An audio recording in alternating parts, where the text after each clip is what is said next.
With the release of Unreal Engine 5, an absurd amount of people have turned their heads to the world of real-time rendering. So today I thought it would be fun to check in with some other creators from a variety of industries, some of which are very well-respected members of the community, to see what their thoughts are on UE5 and where they see it going. But before we get started, let me tell you a little bit about this video's sponsor real quick so we don't interrupt the flow of the rest of the video.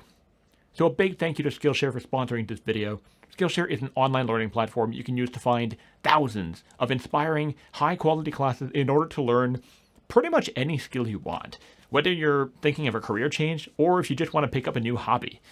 If you're new to making effects or particle systems in Unreal and you want to learn all about the new Niagara system, Skillshare has what you need with Rafi Bedros' real-time effects in Unreal Engine.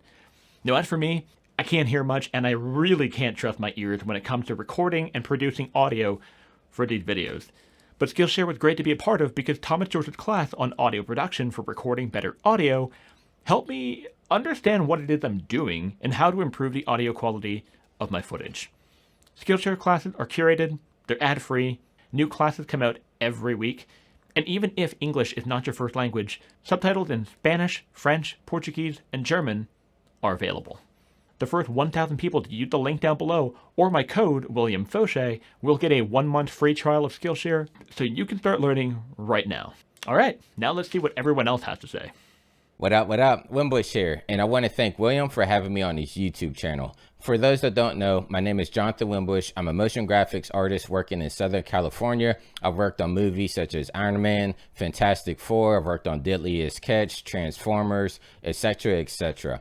And so currently, I would say within like the last year and a half, 2 years, I've been using Unreal Engine for all my motion graphics needs. So I don't even think Unreal is the future, like it's here today. I can say with confidence, I've been using Unreal Engine for a lot of my current client work that you see on TV and in movies today. And with Unreal Engine 5, it's only getting better from there. I'm primarily using it to render out cinematics, and so I'm not doing that much like interactive experiences. I'm basically starting off in Cinema 4D, bringing my projects into Unreal, making it look real nice and pretty. I'll render out like a couple of render passes from Unreal Engine, bring it into After Effects, and then I'll send it out from there. So adding Unreal Engine to my workflow has sped up my process tremendously. With it, I'm being a lot more creative. I don't have to worry about render times as I had to do in the past with offline rendering. With online rendering, I'm able to make iterations on the fly. The clients are a lot more happy because they don't have to wait like a day or two for me to make changes, or if there are any changes. And I can say with confidence, my electric bill has dropped tremendously because I don't have a render farm here anymore.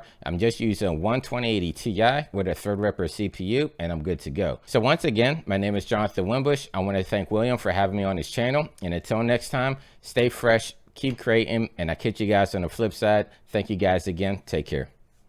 Hey, my name is Clinton Jones. I'm a director, 3D and VFX artist running the Pwnisher channel on YouTube, where I'm hosting 3D community challenges as well as creating in-depth tutorials for programs like Cinema 4D and of course Unreal Engine.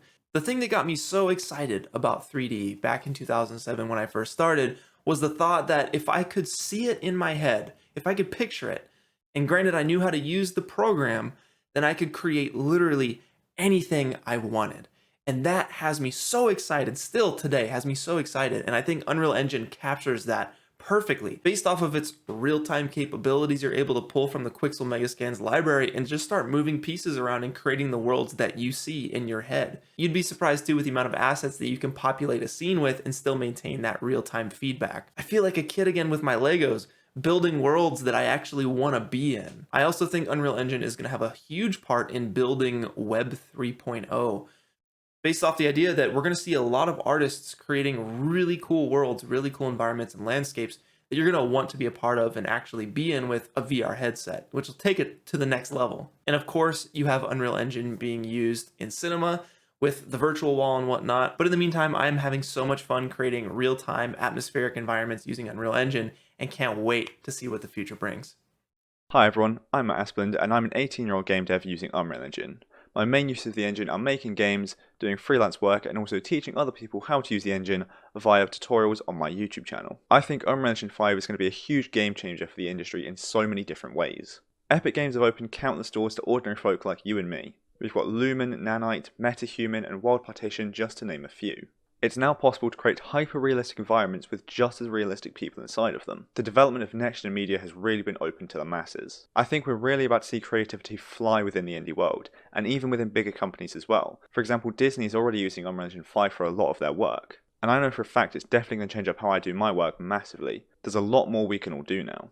Much higher quality and larger environments, or even smaller and more detailed environments as well.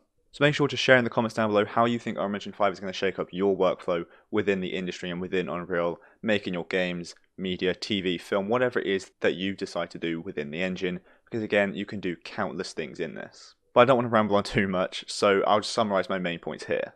I think Unreal Engine 5 is amazing and we've not even seen all of its capabilities yet, and Epic Games have done an amazing job. We have access to so many amazing features and all for free, which is still shocking to me. They always give away so much free stuff and expect nothing in return. We've got better lighting and shadows, optimization, overall graphics, animations, and so much more. I can't wait for the full release of this engine, and I especially can't wait to see what the community does with it.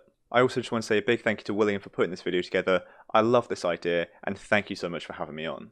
Keep up the great work, everyone. You'll all make amazing things. Hey, William, what's up? I'm Jay, and I'm a 3D artist. I've been working in the game industry for like over 10 years, and I occasionally make YouTube videos. So do I think Unreal Engine 5 is important or has a bright future or a place in the CG industry as far as I can see? Hell yeah, I do, dude. Unreal Engine 5, Unreal Engine, okay, no matter the number, has been playing an important role for the last 10 years and is continuing. Right now, it's at the pinnacle, like it's at the peak of game engines. It's the most widely licensed engine. And similar to Blender, the fact that it's free to download and they've made a great online learning resource. They have like courses, they do talks. People like you, people like William make these videos and they share. So it's got this huge knowledge base now because it's a public facing product. Really, no other, publicly purchasable game engine, in my opinion, comes close right now. But now they've branched out, as we see in shows like The Mandalorian and multiple other studios and productions are going to do, using these volumes to render, real-time graphics on these big LED walls. Like as GPUs and computers get better and better and more affordable, Unreal Engine gets better and better.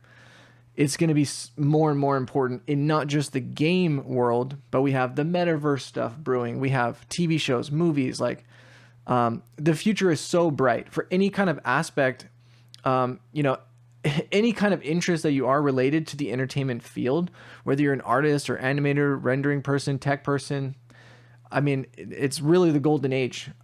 If things keep going, it's just going to get better and better and better. So if you're interested in a future or a career or just passionate about, the entertainment industry, like games, real-time stuff, offline rendering, everything, there's no question that you should be downloading Unreal and using it now. Just get on the boat if you're not already. I assume if you're watching William's videos, you are. So, I don't even know if it needs to be said. I feel like it's a silly question. Is the future of Unreal important or bright? Heck yeah, man. I'm so excited. Things like the path tracer, curve-based hair, obviously I'm super into. The animation tools get better, the physics gets better, the assets get better. Everything's getting better. It's just super, super important and bright. So yeah, I mean, obviously, yes. Hi, my name is Martin Aaberge. I'm a CG supervisor at Kvisten Animation in Norway. I was really excited when Will reached out because he wanted to talk more about how we can use Unreal Engine in VFX and animation. And I think a lot of people are instantly thinking rendering when they hear about real-time technology. Like now we can render faster, we can render 60 frames per second instead of spending 60 hours per frame. Everything is now in reverse, right? Sure, I think as well that in the rendering part of things, we will benefit from that moving forward. But I think there's an unleashed potential in the Unreal Engine itself or any real-time technology, and that is where the DOP and the lighter and the director comes in. I think we will see more use earlier in production, more as a, call it a previs tool if you want to, where the DOP can sit down with an artist or even be trained to use Unreal, set up cameras, quickly block out, with or without a layout artist, block out the scene, set the mood, set all the camera data, the lens, the depth of field. And even with just minor lighting skills, we can get a lighting setup on the scene itself.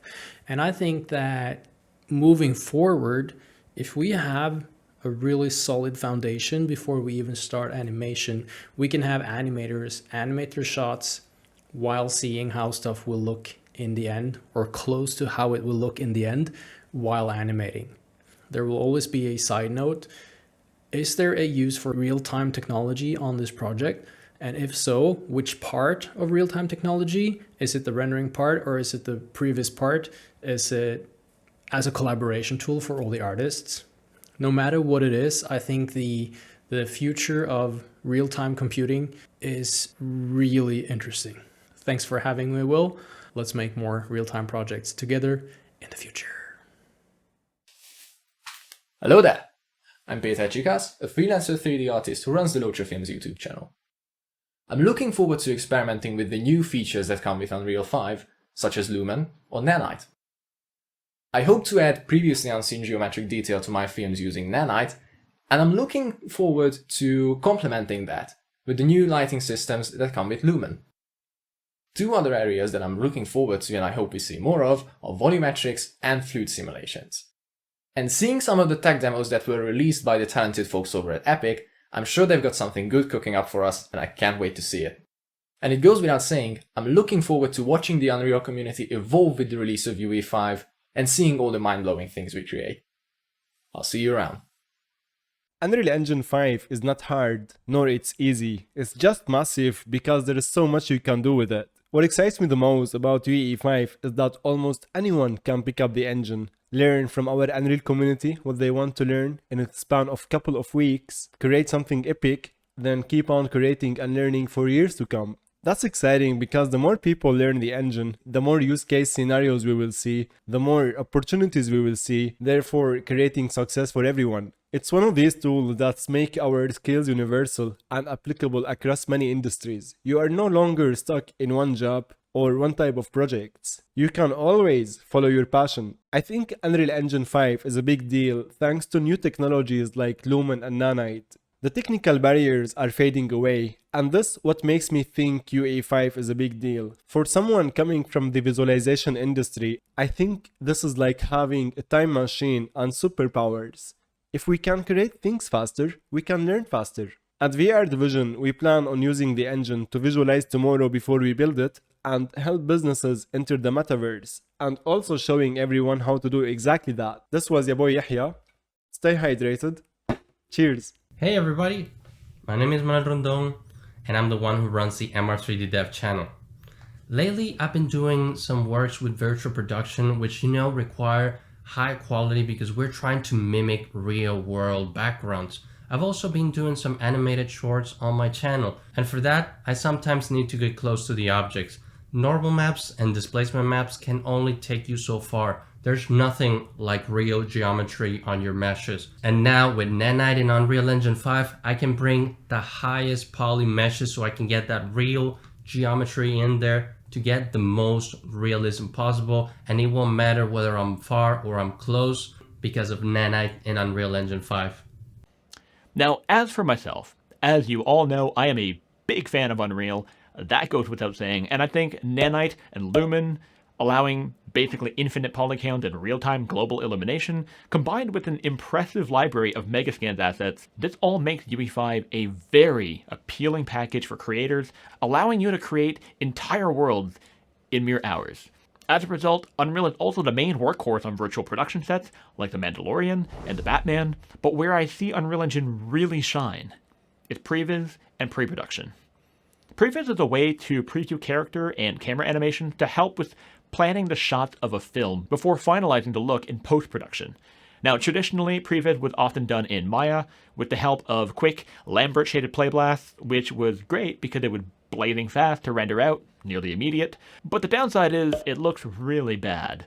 In the past, this was often good enough to preview animation, but once you send that anim to the lighters and compositors, things inevitably look way different. You don't have the lighting, the depth of field, the refraction in the eyes, motion blur. All of these things make a huge impact on the look and feel of a shot.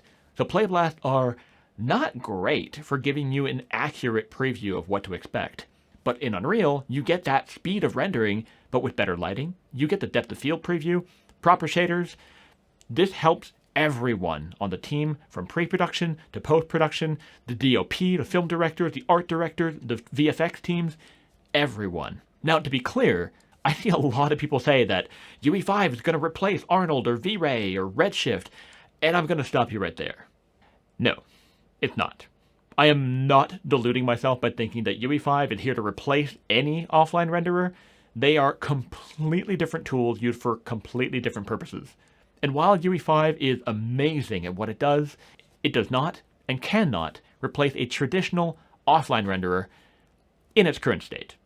Its lack of proper AOVs, no VDB support, no primary visibility, no subdivision displacement support, among plenty of other things, UE5 has a lot of work to do before it can even be considered for serious VFX work in film. UE5 is not the magical solution to all of your problems, but we're getting there.